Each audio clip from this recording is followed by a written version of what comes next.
Hello everyone, myself Indrajit Singh. You are watching my channel Computer by Lovely Sir. आज का topic बहुत interesting होने वाला है. इस टॉपिक को लेकर बहुत से यूज़र को डाउट रहता है. हम बात कर रहे हैं सेव एंड सेव एज. वैसे तो ये बहुत कॉमन ऑप्शन है, हर एप्लीकेशन में इस ऑप्शन का यूज़ होता है. फाइल को सेव एज हम यूज़ करते हैं.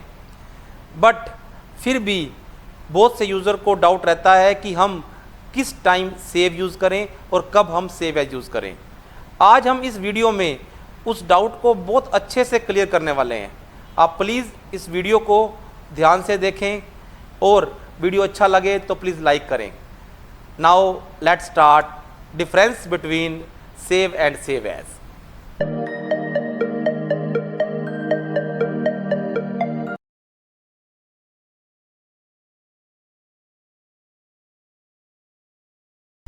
इस टॉपिक को कवर करने के लिए हम आपके सामने एक एप्लीकेशन खोल रहे हैं which is MS word. You know window R से हम यहाँ लिख के win word we have to open MS word. हम किसी भी एप्लीकेशन में एक्सेल में पावर पॉइंट में इस सेव एज ऑप्शन का यूज़ कर सकते हैं. अभी हम MS वर्ड में ब्लैंक डॉक्यूमेंट पे क्लिक कर रहे हैं. अब आपके सामने ये एक बिल्कुल ब्लैंक डॉक्यूमेंट है. हम इस डॉक्यूमेंट में हम इस फाइल में कुछ भी काम कर रहे हैं. सपोज मैंने कुछ भी लिखा एंड देन ये हम वर्क कर रहे हैं. अब सपोज मैं रफली वर्क रैंडमली वर्क के लिए मैं रैंडम कमांड ले रहा हूँ एंड मैंने ये कुछ आपके सामने वर्क लिखा या वर्क ले लिया. अब मुझे ये एक फाइल है डॉक्यूमेंट 1 के नाम से. मुझे आज इतना ही काम करना है, बाकी काम चाहता हूँ कि नेक्स्ट टाइम करूँगा. तो मुझे इस फाइल को नेम देना है, मुझे इस फाइल को नाम देना होगा ताकि नेक्स्ट टाइम आके मैं इसी फाइल को ओपन करके कंटिन्यू काम कर सकूं. तो जब भी पहली बार किसी फाइल को नाम देना है तो आपको फाइल में जाके या दो ऑप्शन है, एक सेव और एक सेव एज. पहली बार हमेशा आपको सेव एज करना है. जैसे ही सेव एज कर रहा हूँ पूछ रहा है कहाँ सेव करना है. किसी भी लोकेशन पे हमने यहाँ पे नाम दे दिया सपोज सैम्पल. मैंने सैम्पल के नाम से इस फाइल को सेव कर दिया. ये फाइल आप देख रहे हैं सैम्पल के नाम से बन गई. अब जब मैं इस फाइल को क्लोज कर रहा हूँ और दोबारा जब खोलूँगा, अब फाइल क्लोज कैसे होती है आपको मालूम है कि अगर एप्लीकेशन को बंद करना हो तो Alt+F4 और किसी भी फाइल को किसी भी डॉक्यूमेंट को बंद क्लोज करना हो तो Ctrl+F4. Ctrl+F4 करते ही आप देख रहे हैं MS वर्ड तो बंद नहीं हुआ बट वो फाइल क्लोज हो गई. अब उसी फाइल को ओपन कर रहा हूँ आइदर Ctrl+O या यहाँ से जाके हम ओपन करते हैं सैंपल वाली फाइल. अब सैंपल वाली फाइल खुल गई. अब हम एंड पे क्लिक करके एंड एंटर मार के कंटिन्यू आगे काम कर रहे हैं. सपोज लिखा मैंने हेलो हाउ आर यू, ये मैंने और वर्क करा. अब मुझे इस काम को भी ऐड करना है. अब मुझे इस काम को भी इसमें ऐड करना है. अब क्या करेंगे उसके लिए, अब फाइल में जाकर ओनली सेव. पहली बार क्या करा आपने सेव एज. अब हर बार जब ये फाइल खोलेंगे इसमें कुछ भी हम चेंजिंग करेंगे तो उस चेंजेस को एक्सेप्ट करने के लिए, उस चेंजेस को ऐड करने के लिए एवरी टाइम हम सेव पे क्लिक करेंगे एंड देन देखेंगे आपके सामने हम इस फाइल को क्लोज कर रहे हैं. जब नेक्स्ट टाइम आके दोबारा ओपन करेंगे तो ये हमें काम इसमें मिल जाएगा. सपोज आज हमने कुछ काम और करा. अब उस काम को भी मैं रफली काम ले रहा हूँ प्लीज़ एक ट्रिक से.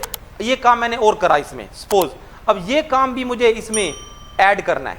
अब ये काम भी मुझे इसमें ऐड करना है तो क्या करेंगे, ऑफ कोर्स क्या करेंगे फाइल में जाके सेव. बट जल्दी में क्या हुआ कि मैं सेव करना भूल गया, मैंने डायरेक्ट बंद कर दिया या Ctrl+F4 कर दिया. बट विल हैपन, क्या होगा, अब आपके माइंड में आ रहा होगा कि ये काम ऐड नहीं होगा.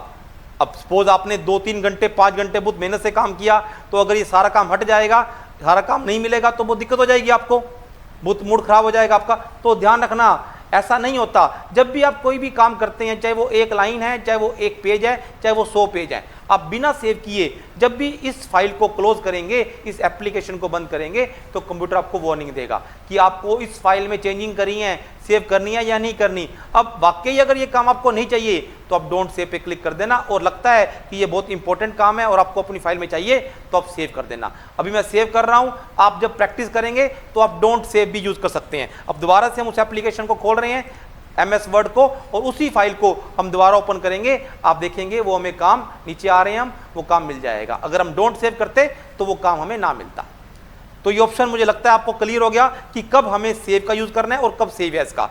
अब एक चीज और बहुत इंपॉर्टेंट है, समझें आप कि अगर मुझे इस वाली फाइल, इस फाइल की, इस सैंपल फाइल की एक डुप्लीकेट कॉपी बनानी है कि ये सेम काम सपोज ये सेम काम एक फाइल है रवि या कोई भी नाम ले लेते हैं ABC, ये सेम काम ABC में भी आ जाए तो हमें इसकी एक डुप्लीकेट कॉपी बनानी है। तो उसके लिए क्या करेंगे, फाइल में जाके सेव एज। सेव एज के दो यूज हैं, पहली बार नाम देना है तो सेव एज करना है, और किसी भी फाइल की अगर आपको डुप्लीकेट कॉपी बनानी है तो भी सेव एज करना है। आप फाइल में जाके सेव एज कर सकते हैं या शॉर्टकट की F12 is use for save as. अब सेव एज पे सेव एज खुल जाएगा एंड यहाँ पे दे दिया मैंने सपोज ABC। आप देखेंगे ये सेम काम ABC वाली फाइल में भी आ गया। तो इस तरह हम कितनी भी डुप्लीकेट कॉपी बना सकते हैं यूजिंग सेव एज। तो सेव एज के दो यूज हो गए, पहली बार नाम देना या किसी फाइल की डुप्लीकेट कॉपी बनाना। और सेव का यूज क्या हुआ कि अगर कोई भी एग्जिस्टिंग फाइल है उसमें हम कुछ भी चेंजिंग कर रहे हैं, उन चेंजेस को ऐड करने के लिए हम सेव करते हैं। अब क्वेश्चन ये आ गया कि डाउट क्या रह गया, अब डाउट कहाँ है। अब हम एक बार इस डाउट को क्लियर करते हैं कि डाउट कहाँ पे आता है। सपोज हमने कुछ भी काम करा, सपोज हमने ये रफली वर्क ले लिया, ये एक न्यू फाइल है, you are seeing it's a new file. मैंने यहाँ पे कुछ भी काम लिया, एक रफ काम ले लिया मैंने। अब मुझे ये एक फाइल है, मुझे इस फाइल को नाम देना है। अब जब क्वेश्चन पूछा जाता है किसी से भी कि इस फाइल को नेम देना क्या करेंगे, तो एवरीबॉडी से Ctrl+S कर दो या फाइल में जाके सेव कर दो। अब मैं आपसे पूछना चाहूंगा कि अभी सिखाया मैंने आपको इस वीडियो में कि पहली बार सेव एज करना है, अगर गलती से मैं सेव पे क्लिक करूंगा तो क्या होगा, गलती से अगर सेव पे क्लिक होगा तो क्या होगा, तो भी देखेंगे आप ये आपसे क्या मांगेगा कि आपको कहां नाम देना है।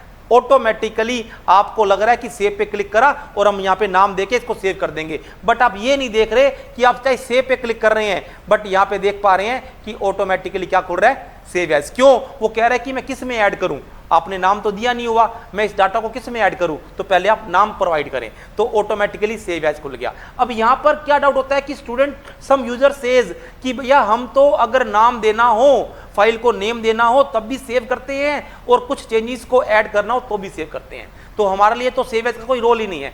बट वो ये नहीं देख रहे कि जब वो सेव पे क्लिक कर रहे हैं तो भी क्या खुल रहा है, सेव एज खुल रहा है, तो भी क्या खुल रहा है, सेव एज। मैंने नाम दे दिया सपोज A5, मैंने नाम दे दिया A5 एंड फाइल सेव होगी A5 के नाम से। तो प्लीज ध्यान रखना है, अगर ये क्वेश्चन किसी कॉम्पिटिटिव एग्जाम में आ गया कि अगर आपको पहली बार किसी फाइल को नेम देना है तो which option you have to use, save as, none या बोथ, तो आपको अगर आपने उस वक्त अगर सेव पे क्लिक कर दिया तो आपका आंसर गलत हो जाएगा। आपको हमेशा उस वक्त सेव एज पे क्लिक करना है, क्योंकि आप ये नहीं देख पा रहे, आप भले ही सेव पे क्लिक कर रहे हैं बट खुल क्या रहा है, सेव एज।